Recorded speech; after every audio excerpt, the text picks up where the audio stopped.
Hello my dear students, welcome to our channel step by step mathematics. आज हम करेंगे chapter 5 की exercise 5.1। Total 7 question है आपकी इस एक्सरसाइज में। तो चलिए फटाफट से स्टार्ट करते हैं। एक्सरसाइज करने से पहले एक बार इंट्रोडक्शन की वीडियो को अगर आपने नहीं देखा है तो जरूर जाकर एक बार पहले इंट्रोडक्शन के वीडियो को देखना। उसका लिंक आपको नीचे डिस्क्रिप्शन बॉक्स में दे दिया जाएगा। तो चलिए फटाफट से स्टार्ट करते हैं हमारा आज का वीडियो। क्वेश्चन फर्स्ट से।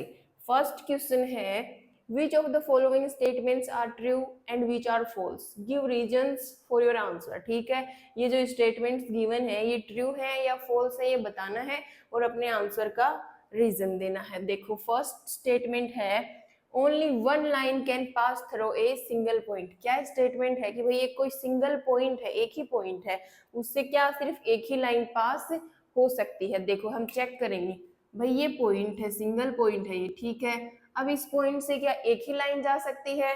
देखो ये लाइन बना दी हमने, इसी पॉइंट से गई। अब देखो और लाइन ड्रॉ करो, ये वाली भी इसी पॉइंट से जा रही है, ये वाली भी जा रही है, ये वाली भी जा रही है। तो बहुत सारी लाइंस है जो सिर्फ एक सिंगल पॉइंट से ही जा रही है, ठीक है। तो ये स्टेटमेंट क्या हो जाएगा? फॉल्स हो जाएगा।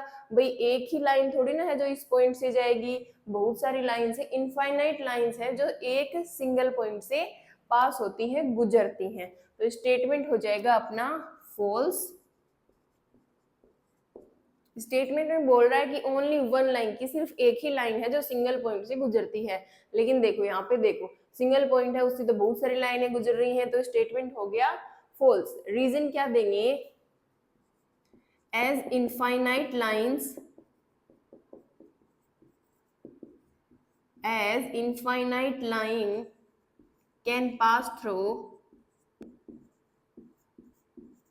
a single point।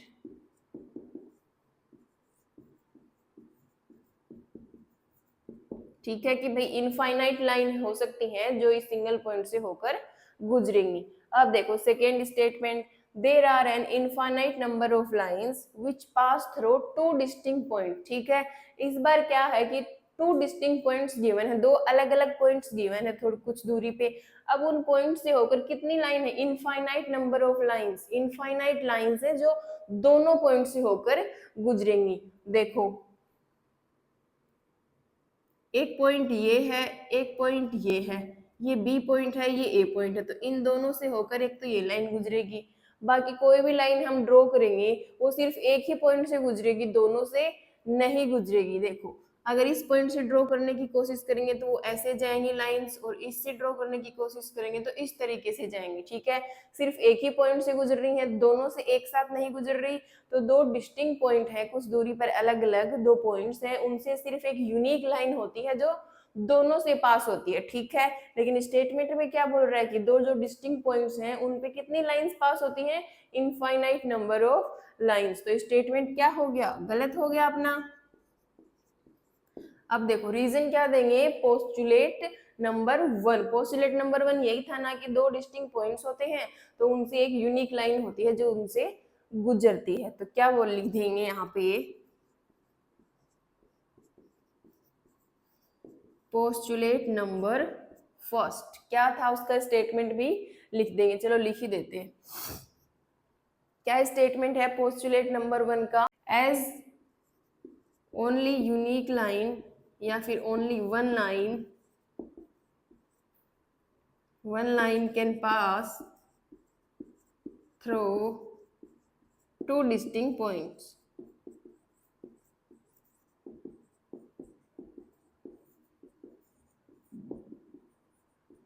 ठीक है, as only one line can pass through two distinct point, दो अलग अलग पॉइंट से सिर्फ एक ही लाइन होगी जो दोनों से गुजरेगी। ठीक है, अब देखो third, a terminated line can be produced indefinitely on both the sides. ठीक है, एक टर्मिनेटेड लाइन है, अब इस लाइन को क्या दोनों तरफ इनफाइनाइटली बढ़ा सकते हैं, इंक्रीज कर सकते हैं। इसको इस साइड में भी बढ़ा सकते हैं और इस साइड में भी बढ़ा सकते हैं। ये है अपना स्टेटमेंट। अब ये स्टेटमेंट तो ट्रू लग रहा है। पोस्टुलेट नंबर टू वो क्या था कि एक जो टर्मिनेटेड लाइन होती है उसके दोनों किनारों को या दोनों एंड्स को हम कितना भी इंक्रीज कर सकते हैं। तो ये स्टेटमेंट हो गया ट्रू। रीजन क्या देंगे, पोस्टुलेट नंबर 2। क्या था postulate number 2? A terminated line, a terminated line can be produced indefinitely on the both side।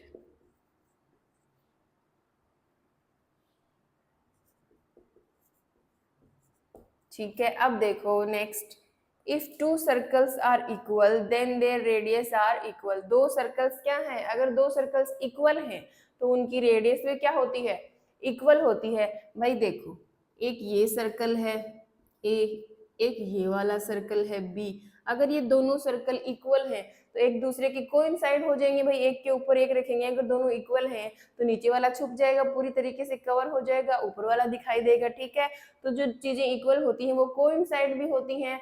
तो ये कौन सा अपना एक्सियोम था, एक्सियोम नंबर 4। क्या था कि जो कोइंसाइड चीजें होती हैं वो आपस में एक दूसरे के इक्वल भी होती हैं, और जो इक्वल होती हैं वो कोइंसाइड भी होती हैं आपस में। तो ये इक्वल गिवन है, इट मींस ये क्या है, कोइंसाइड भी है एक दूसरे के। अब कोइंसाइड है इट मींस ये दोनों ही एक दूसरे के पूरी तरीके से इक्वल है, इनकी बाउंड्री भी इक्वल है, इनका डायमीटर भी इक्वल है, सेंटर, ठीक है, यानी कि ये जो बाउंड्री है ये भी इक्वल है, ये इनका डायामीटर है, ये सेंटर है तो सेंटर से होकर जाता है, ये डायमीटर भी इक्वल होगा, और ये जो रेडियस है इनकी, ये वाली ये रेडियस भी इक्वल होंगी इनकी, जो सेंटर से बाउंड्री तक जो लेंथ होती है वो क्या होती है, रेडियस होती है, तो वो रेडियस भी इक्वल होगी। इनका एरिया फाइंड करेंगे तो वो भी इक्वल आएगा। भाई इक्वल चीजें हैं उनकी तो सारी चीजें ही क्या होंगी, आपस में इक्वल होंगी। तो यहाँ से हम बोलेंगे कि ये स्टेटमेंट क्या है, ट्रू है। एक्सियोम 4, एक्सियोम नंबर 4 से उसका स्टेटमेंट क्या था वो यहाँ पे लिख देंगे। क्या था, equal circles are coincide each other. जो इक्वल सर्कल्स होते हैं वो एक दूसरे के कोइंसाइड भी होते हैं, ठीक है, each other. So their radius, area सब क्या होते हैं, इक्वल होते हैं, सरकमफ्रेंस सब इक्वल होंगे इनकी।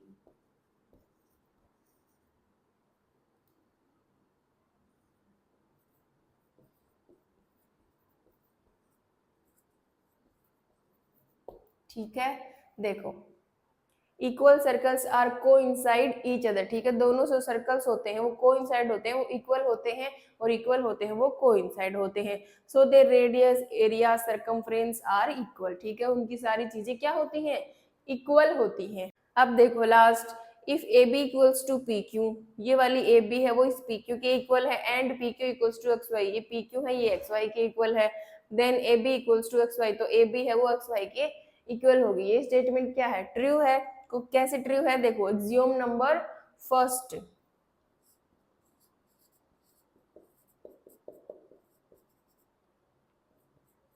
क्या था एक्सियोम नंबर फर्स्ट, कि things which are equal to the same thing then the things are equal one another. ठीक है, तो यहाँ पे देखो एक तो ए बी है, दूसरा एक्स वाई है, तो ए बी किसके इक्वल है, पी क्यू के इक्वल है, और एक्स वाई भी पी क्यू के इक्वल है।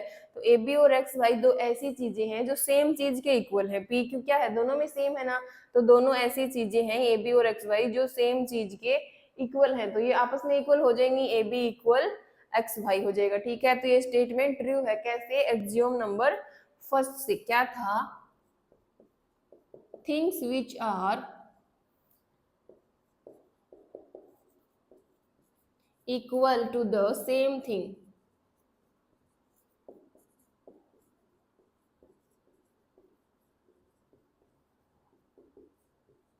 Things which are equal to the same thing are equal one another.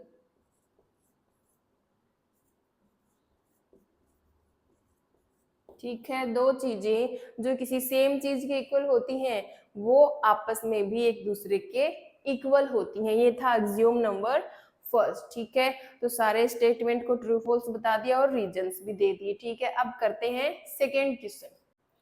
Second question है give a definition for each of the following terms, are there other terms that need to be defined first, what are they and how might you define them. ठीक है, ये जो terms given है इनकी definition देनी है अपने को। ठीक है, और क्या कुछ ऐसी टर्म्स है जो डिफाइन करनी चाहिए अपने को, वो क्या है और उनको भी डिफाइन करेंगे हम। ठीक है, देखो फर्स्ट पार्ट है पैरेलल लाइंस। कौन सी?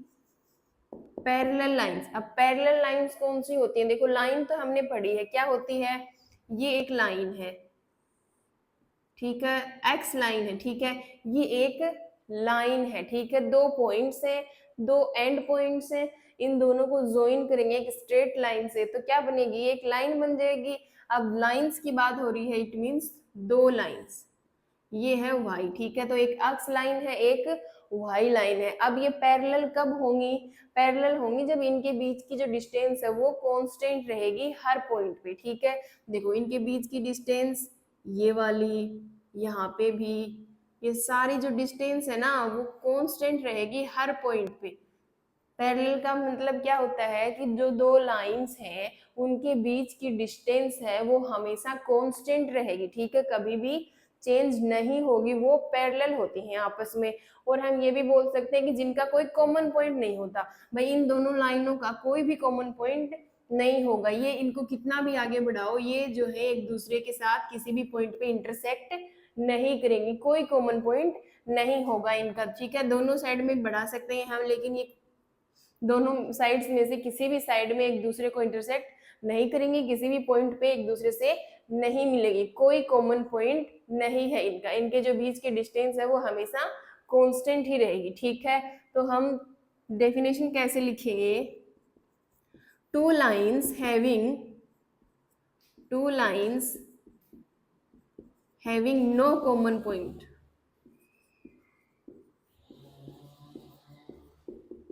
दो लाइंस है भाई जिनका क्या है, कोई भी कॉमन पॉइंट नहीं है, and distance between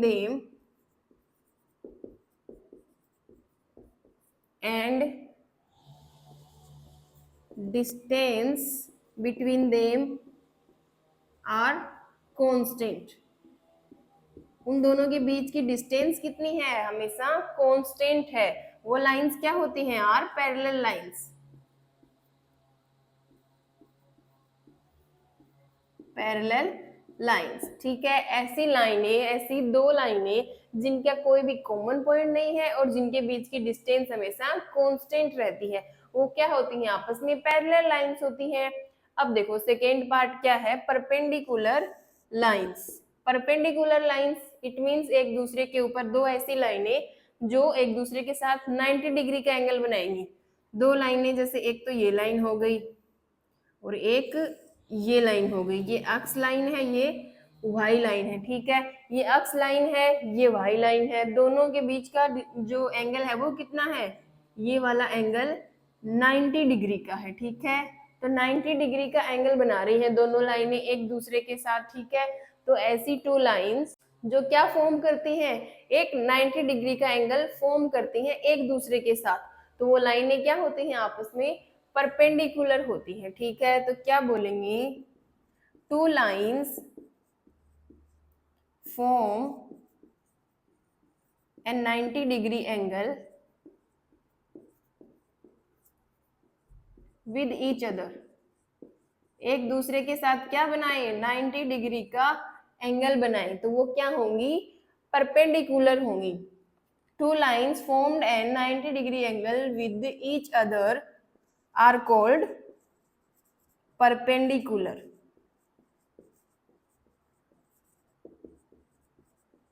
perpendicular lines. ठीक है, अब देखो थर्ड क्या है? Line segment. लाइन सेगमेंट तो भाई एक सीधी लाइन, सिंपल लाइन क्या होती है? लाइन सेगमेंट होती है जैसे ये पॉइंट है ए और ये पॉइंट है बी, इन दोनों को ज्वाइन करेंगे तो ये एक लाइन सेगमेंट बन जाएगा ए बी, इसी को बोलते हैं लाइन सेगमेंट। तो हम क्या बोलेंगे? ए लाइन, भाई इस बार एक ही लाइन चाहिए लाइन सेगमेंट में, दो लाइंस तो नहीं चाहिए, तो a line with two ends a line with two ends, जिसके दो एंड्स होते हैं, एक ये एंड है और एक ये एंड है, ठीक है। A line with two ends called line segment.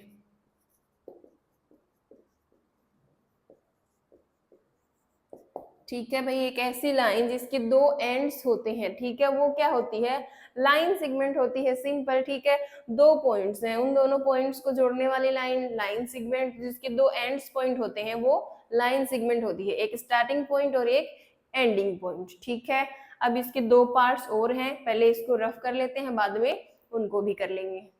Fourth part है रेडियस ऑफ ए सर्कल। एक सर्कल की रेडियस की डेफिनेशन देनी है। देखो ये है सर्कल और रेडियस क्या होती है, ये सर्कल का सेंटर है, ठीक है। रेडियस क्या होती है, किसके बीच की डिस्टेंस, सर्कल के सेंटर से इस सर्कल की जो सरकमफ्रेंस है, इसकी जो बाउंड्री है, वहां तक की जो डिस्टेंस होती है वह क्या होती है, रेडियस होती है। ये सर्कल का सेंटर है और ये इसकी सरकमफ्रेंस है या बाउंड्री है, तो यहाँ से इन दोनों के बीच की जो डिस्टेंस है वो क्या होती है, अपनी रेडियस होती है। तो देखो सबसे पहले हम क्या करेंगे, इसकी डेफिनेशन लिखेंगे। क्या लिखेंगे कि distance between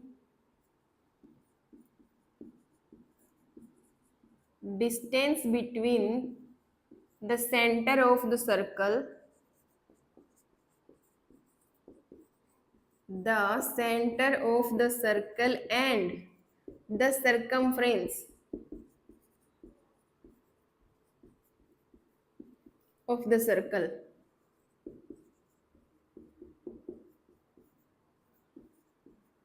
are called radius of a circle।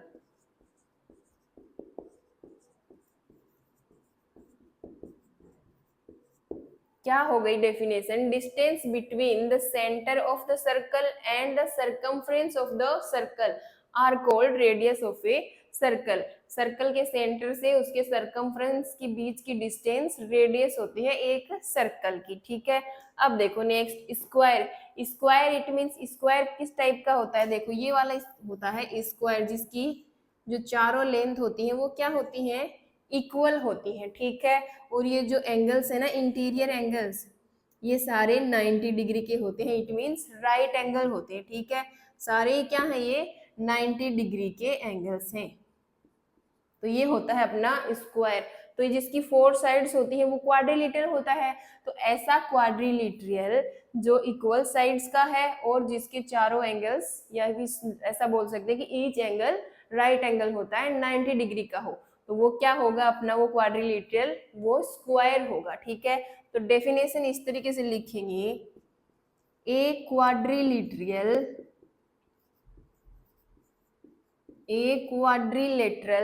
क्या होगा, विद इक्वल साइड्स।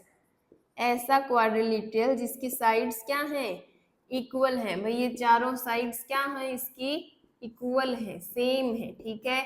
तो एक quadrilateral with equal sides have, या फिर having each 90 degree angle,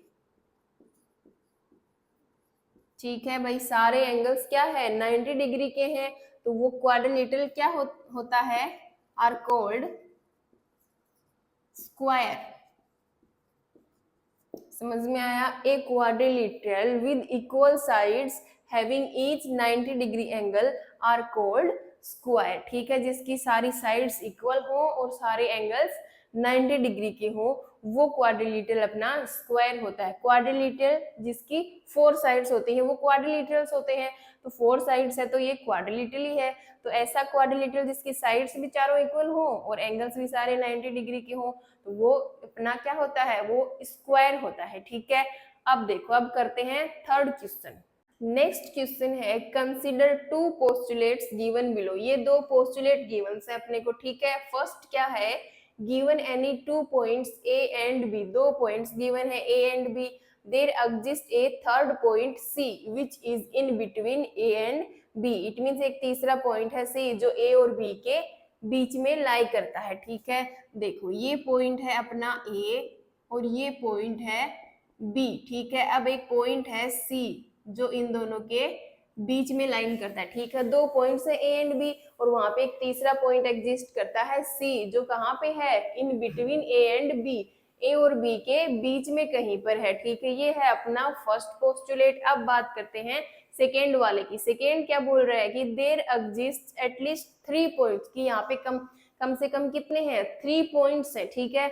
that are not on the same line, 3 points हैं कम से कम जो सेम लाइन पे नहीं है। ये पॉइंट ए है, ये पॉइंट बी है। अब एक लाइन के ऊपर ये तीनों पॉइंट नहीं है, तो सी पॉइंट या तो ऊपर होगा या तो नीचे होगा, तो यहाँ पे होगा सी पॉइंट। ये एक स्ट्रेट लाइन में तीनों पॉइंट्स नहीं है, और ऊपर वाले में क्या है कि ए और बी के बीच में ही सी पॉइंट है, ठीक है, एक ही लाइन पे। और इसमें क्या बोल रहे हैं कि एक लाइन पे नहीं है तीनों पॉइंट, ठीक है। ये हो गए दोनों postulate.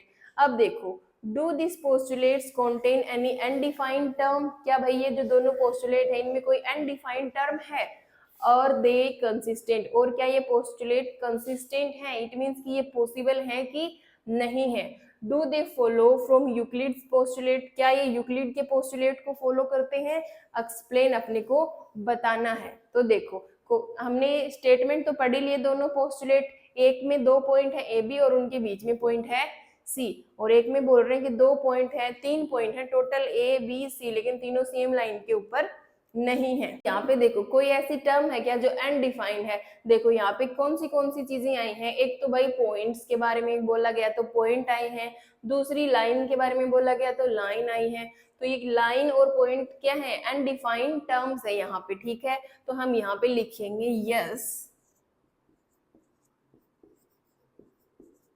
these postulate contain undefined terms, कि भाई इनमें इनडिफाइंड टर्म्स दोनों पोस्टुलेट्स में है। कौन सी, such as line and point, ठीक है भाई। अनडिफाइंड टर्म हो गई लाइन एंड पॉइंट। क्या है, लाइन के बारे में बोला गया है और पॉइंट्स के बारे में बोला गया, तो दोनों क्या है, अनडिफाइंड टर्म है, ठीक है। अब आगे देखो, आर दे कंसिस्टेंट, क्या ये दोनों स्टेटमेंट, ये दोनों पोस्टुलेट कंसिस्टेंट है। कंसिस्टेंट इट मींस पॉसिबल है कि नहीं है। अब देखो भाई फर्स्ट वाला भी पॉसिबल है कि भाई 2 पॉइंट के बीच में अगर सी पॉइंट लाई करता है तो यहीं पे होगा, और दूसरा वाला भी पॉसिबल है कि तीनों पॉइंट सेम लाइन के ऊपर नहीं है, तो ऊपर नीचे है इस तरीके से, एक सीधी लाइन में नहीं है। तो दोनों ही क्या है, अलग अलग सिचुएशन है, दोनों पॉसिबल है, दोनों हो सकती हैं, तो दोनों क्या हो गई, कंसिस्टेंट हो गई, ठीक है। एंड ऑल्सो, ये दोनों पोस्टुलेट क्या है, एंड ऑल्सो कंसिस्टेंट, बिकॉज, दोनों ही कंसिस्टेंट है because they are deal with 2 different situation,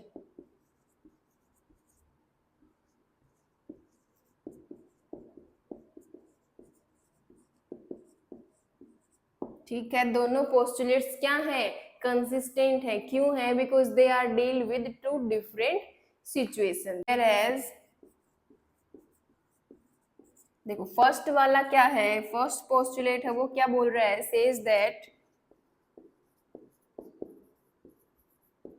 says that given 2 points A and B, 2 points हैं A एंड B, ठीक है। There is a third point C, there is a third point C lying in between them, lying in between them, इन दोनों के बीच में लाई करता है point C, A और B के। एंड जो सेकेंड वाला है वो क्या बोल रहा है,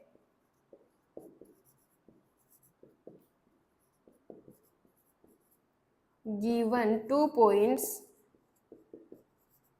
A and B,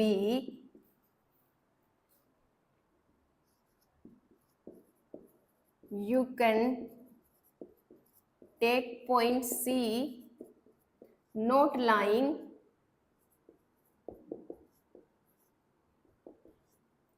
in the line passes through A and B.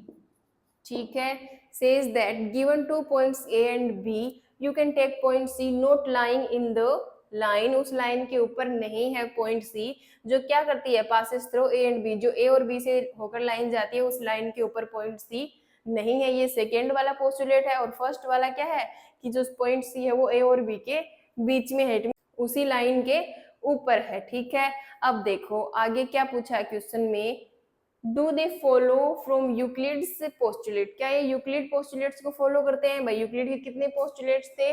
Total 5 postulate थे। ठीक है, तो उनमें से तो कोई भी पोस्टुलेट नहीं है ये, तो हम क्या बोलेंगे कि no, they don't follow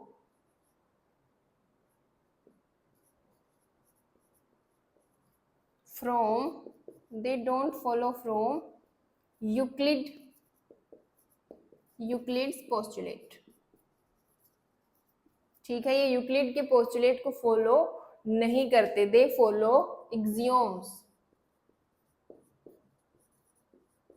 they follow from axioms. ठीक है, ये किसको फॉलो करते हैं? एक्सियोम्स को फॉलो करते हैं। एक्सियोम्स में तो थे ना कि 2 डिस्टिंक्ट पॉइंट्स हैं, ठीक है, तो उनको जोड़ने वाली एक यूनिक लाइन होती है, तो इन सब के बारे में क्या थे, एक्सियोम से रिलेटेड है, ये पोस्टुलेट से रिलेटेड नहीं है। तो पोस्टुलेट अलग होते हैं, एक्सियोम्स अलग होते हैं। जब इंट्रोडक्शन का वीडियो किया था तब बताया था अलग अलग के एक्सियोम्स क्या होते हैं, पोस्टुलेट्स क्या होते हैं, डेफिनेशंस ये सब पढ़े थे ना।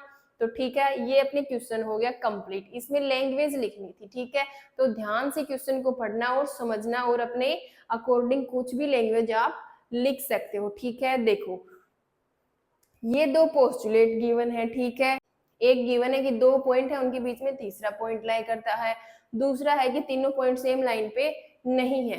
तो do this postulates contain any undefined term? Of course these postulates contain undefined terms such as line and point। ठीक है, आगे क्या कि देर कंसिस्टेंट, बिल्कुल दोनों कंसिस्टेंट है। क्यों? क्योंकि दोनों डिफरेंट सिचुएशंस है, दोनों ही पॉसिबल है। ठीक है, consistent because they are deal with 2 different situations. कौन सी सिचुएशंस है? ये वाली दोनों सिचुएशंस है। ठीक है, अब देखो लास्ट में क्या है, do they follow from Euclid's postulate? तो no, they don't follow from Euclid's postulate, they follow from axiom. करते हैं नेक्स्ट क्वेश्चन। नेक्स्ट क्वेश्चन है, if a point C lies between 2 points A and B, 2 points है A and B और उनके बीच में क्या है, पॉइंट सी है, सच दैट, ऐसे है कि A C equals to B C. ठीक है, then prove that A C equals to half A B, ये अपने को प्रूफ करना है और ये गिवन है। Explain by drawing the figure, अब अपने को फिगर भी बनाना है। ठीक है, तो देखो 2 पॉइंट्स है ए एंड बी, एंड ये है बी पॉइंट। ठीक है, अब इन दोनों के बीच में क्या है, पॉइंट सी है। सपोज वो पॉइंट सी है यहाँ पे। ठीक है, अब देखो ये इस तरीके से है कि ए सी है ना, वो किसके इक्वल है, बी सी के। ये तो गिवन है अपने को, क्या गिवन है, ए सी इक्वल बी सी, और ये वाला अपने को प्रूफ करना है। तो ए सी कौन सा है, ये वाली डिस्टेंस यहाँ से यहाँ तक, और बी सी ये यहाँ से यहाँ तक, ये ए सी है और ये बी सी है। ठीक है, ये दोनों डिस्टेंस क्या है, इक्वल है आपस में। ठीक है, अब देखो ए सी इक्वल्स टू बी सी, अगर इस दोनों साइड्स में मैं अगर इक्वल चीज ऐड कर दूं, ये दोनों एक दूसरे के इक्वल हाइट मीन्स इनको बोल सकते हैं ना इक्वल्स, तो इन इक्वल्स में अगर इक्वल ही ऐड कर दूं, दोनों तरफ सेम चीज ऐड कर दूं, तो जो होल आएगा ऐड करने के बाद वो भी इक्वल आएगा। एक्सियोम नंबर सेकेंड क्या था, यहाँ पे लिखेंगे बाई एक्सियोम नंबर सेकेंड। क्या है axiom number second, if equals are added equals are added to equal, ये दोनों इक्वल्स है, अगर इक्वल्स को ऐड कर दिया जाए इक्वल से, देन होल्स जो होल आएंगे, होल्स आर ऑल्सो इक्वल। ठीक है, ये था एक्सियोम नंबर 2। ठीक है, तो इसका यूज करेंगे यहाँ पे दोनों तरफ ऐड करेंगे, ये है AC और ये है BC, ये दोनों इक्वल्स हैं। अब इनके दोनों तरफ इक्वल चीज ऐड कर सकते हैं, तो दोनों तरफ AC को ऐड कर दो, इधर भी AC को ऐड कर दिया, इधर भी AC को ऐड कर दिया, ठीक है। तो जो इनको जोड़ने के बाद में अपना रिजल्ट आएगा, जो होल्स आएंगे वो भी आपस में इक्वल ही आएंगे। तो देखो AC प्लस AC कितने हो गए, ये तो हो गए 2AC, और इक्वल में BC प्लस AC, ठीक है। अब देखो ये है AC और ये है BC, इन दोनों को प्लस किया हुआ है, इट मींस ऐड किया हुआ है। तो AC प्लस BC दोनों को जोड़ेंगे तो ये पूरी डिस्टेंस आ जाएगी, यहाँ से यहाँ तक A से B तक AB आ जाएगी।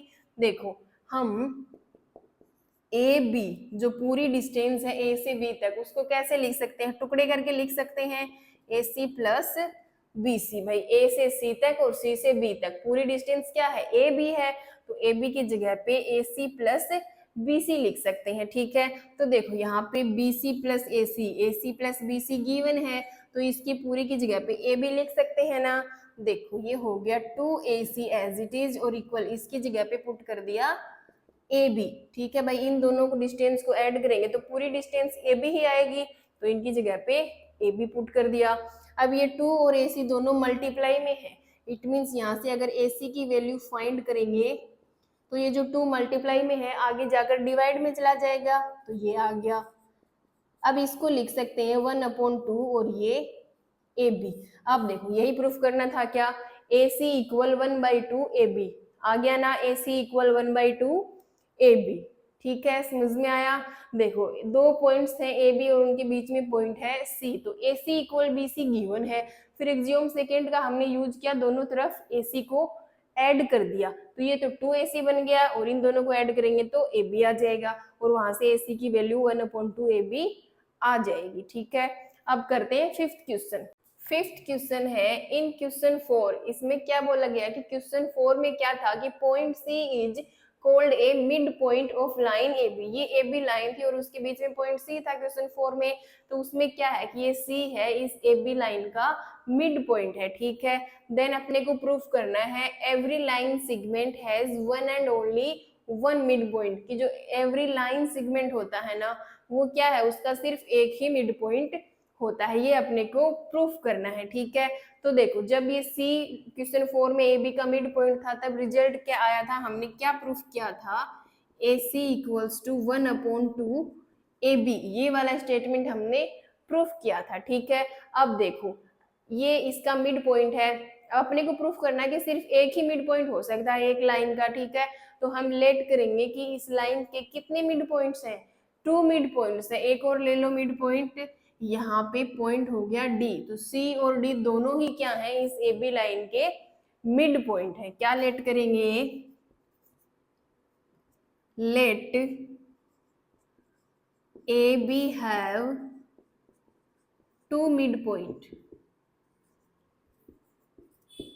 2 mid point C and D, ठीक है। ये जो AB लाइन है इसके कितने मिड पॉइंट है, 2 मिड पॉइंट है, कितने, 2, C एंड D, ठीक है। अब 2 मिड पॉइंट है, तो जब पहले C मिड पॉइंट था इस AB का, तब तो ये वाला स्टेटमेंट प्रूफ किया था, when C is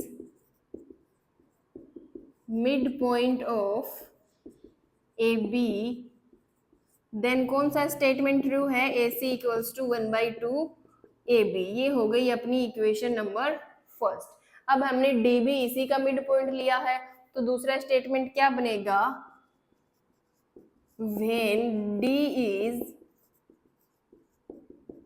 mid point of AB, then अब अगर D को मिड पॉइंट लेंगे तो C की जगह पे D आ जाएगा, तो AD इक्वल्स टू 1/2 AB, ये हो गई इक्वेशन नंबर सेकेंड। अब equation first minus equation second करेंगे, क्या करेंगे, इक्वेशन फर्स्ट में से इक्वेशन सेकेंड को सब्सट्रैक्ट करेंगे, ठीक है। तो देखो ये तो हो गई AC इक्वल्स टू 1/2 AB, और ये है AD इक्वल्स टू 1/2 AB। भाई ये फर्स्ट है ये सेकेंड है, दोनों को माइनस करेंगे तो साइन चेंज हो जाएंगे, दोनों के ही, दोनों प्लस के हैं तो दोनों के साइन चेंज होकर माइनस हो गई। अब देखो ये बचेगा ए सी माइनस का ए डी और इक्वल, ये प्लस का है ये माइनस का है, कैंसिल ही हो गए दोनों। भाई प्लस का 1/2 ए बी में से माइनस कर रहे हैं 1/2 ए बी, दोनों कैंसिल, जीरो बचेगा, तो यहाँ पे आ गया जीरो। अब इसको आगे सोल्व करेंगे, ये देखो ए सी तो एज इट इज, अब ये ए डी इस साइड माइनस का है, इसको दूसरी साइड भेजेंगे तो प्लस का हो जाएगा, ये हो गया ए डी प्लस का। ठीक है, अब देखो ये दोनों क्या आ गए, इक्वल आ गए, ए सी और ए डी। देखो कौन सी डिस्टेंस, ए सी तो ये वाली डिस्टेंस है, ए डी यहाँ से ए से लेकर इस डी तक की डिस्टेंस, ये कौन सी है, ए डी, और ये वाली ए सी, दोनों डिस्टेंस इक्वल आ गई। भाई दोनों डिस्टेंस इक्वल है, इट मीन्स इन दोनों पॉइंट्स के बीच की जो डिस्टेंस है ना ये वाली, ये कितनी है, जीरो है। इट मीन्स ये दोनों पॉइंट अलग अलग है ही नहीं, ये क्या है, एक ही जगह पे है दोनों पॉइंट, एक के ऊपर एक पॉइंट है। ठीक है, दोनों पॉइंट क्या है, कोइंसाइड है। ठीक है भाई, देखो ये ए सी जो है वो किसके इक्वल है, एडी के। तो जब दोनों डिस्टेंस इक्वल होती है इट मीन्स इन दोनों के बीच की डिस्टेंस कितनी है, दोनों लाइंस के बीच की जीरो। तो ये AC और AD इन दोनों के बीच डिफरेंस जीरो है, इट मीन्स C और D के बीच में जीरो डिस्टेंस है, तो ये दोनों पॉइंट क्या है, एक ही जगह पे है, एक के ऊपर एक है। इट मीन्स जो हमने लेट किया था कि दो मिड पॉइंट, वो एक्चुअल में दो नहीं है, एक ही है। ठीक है, दोनों पॉइंट क्या है, कोइंसाइड है, एक के ऊपर एक है। तो यहां से अपने को क्या मिल गया, point C and D are coincide with each other।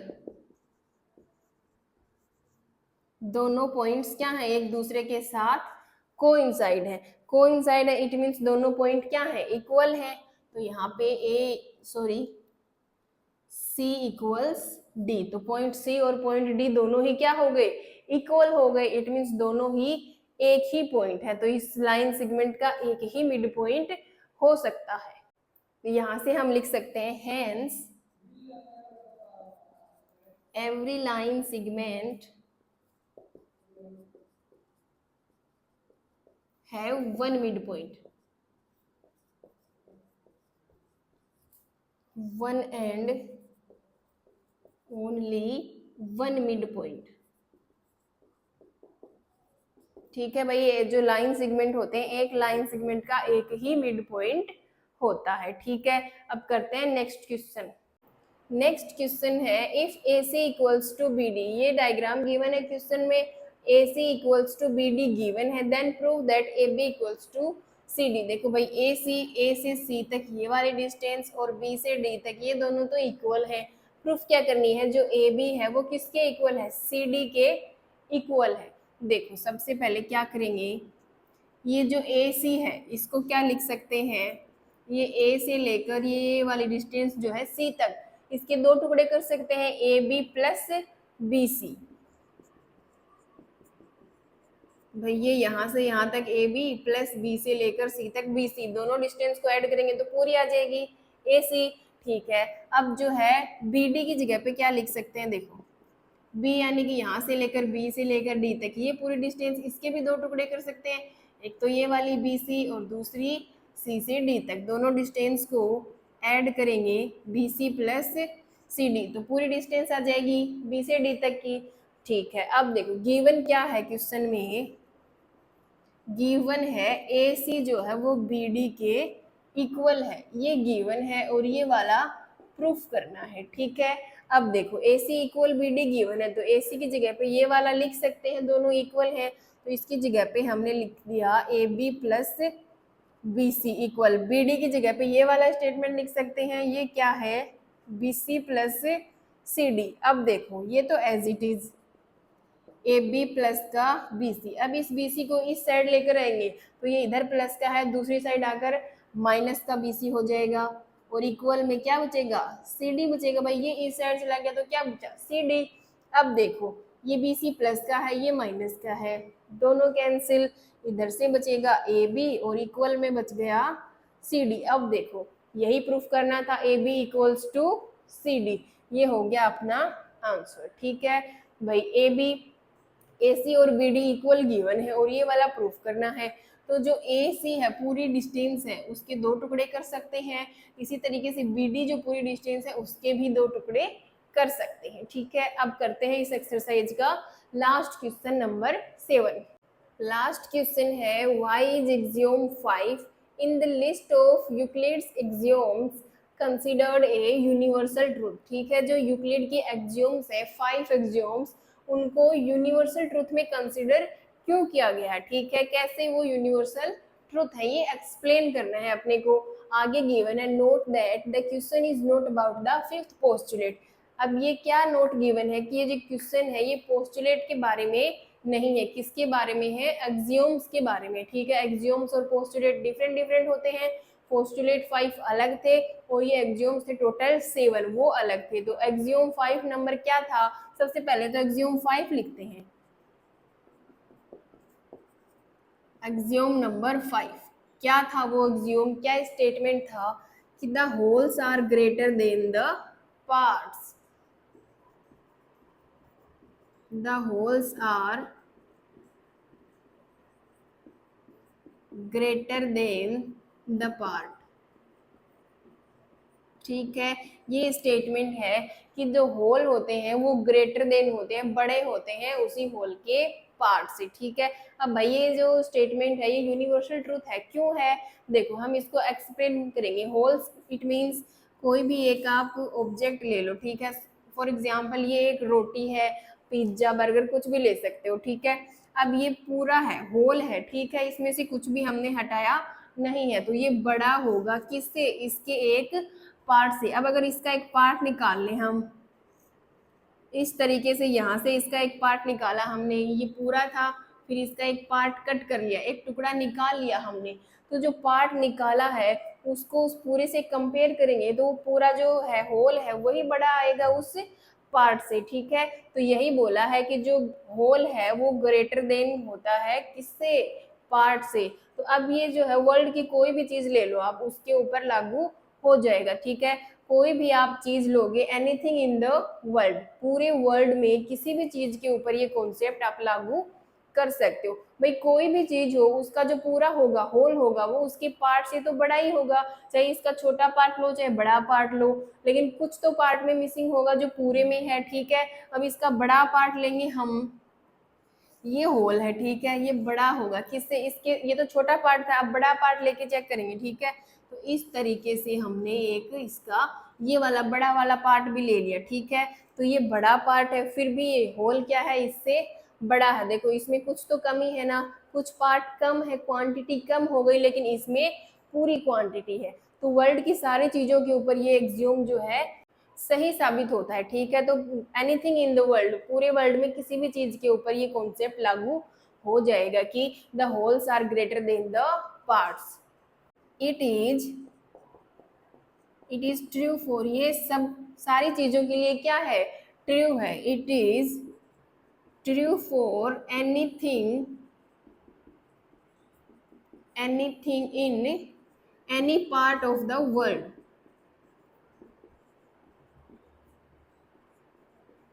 ठीक है, any part of the world, world के किसी भी पार्ट के लिए ये कॉन्सेप्ट लागू होता है, उसके लिए ये कॉन्सेप्ट क्या है, ट्रू है। ये एक्सियोम नंबर 5 ट्रू है कि the wholes are greater than the parts. तो यहाँ से प्रूफ हो गया कि hence it is a universal truth.